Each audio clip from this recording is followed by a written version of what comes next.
আচ্ছা, এখানে দেখো একটি গাছে 2টি পাখি ছিল। কিছু সময় পর আরও 7টি পাখি এসে বসলো। তাহলে এখন গাছে কয়টি পাখি আছে? তাহলে কি করতে হবে?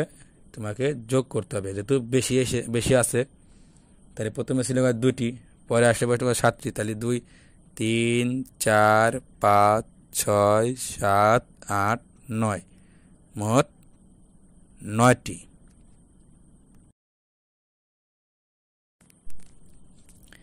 আচ্ছা, এখানে দেখো মিলিদের বাগানে একটি গাছে 3টি ফুল এবং অন্য একটি গাছে 4টি গোলাপ ফুল ফুটেছে।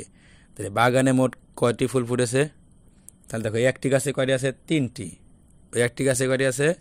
4টি। তাহলে 3, 4, 5, 6, 7টি, মোট 7টি ফুল ফুটেছে।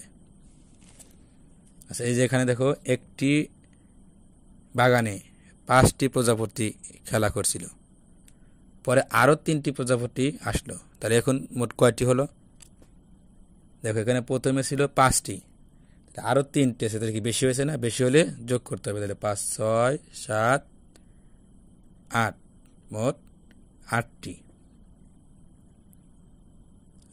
আচ্ছা, এখানে দেখো হিয়ার 4টি রং পেন্সিল আছে। তার ভাই দীপের 4টি রং পেন্সিল আছে। তো দুজনের মোট কয়টি আছে? তাহলে হিয়ার 4টি আছে আর ভাইয়ের 4টি আছে। তাহলে কি দুজনের বেশি হবে? তাহলে বেশি হলে যোগ করতে হবে। তাহলে 4, 5, 6, 7, 8, মোট 8টি।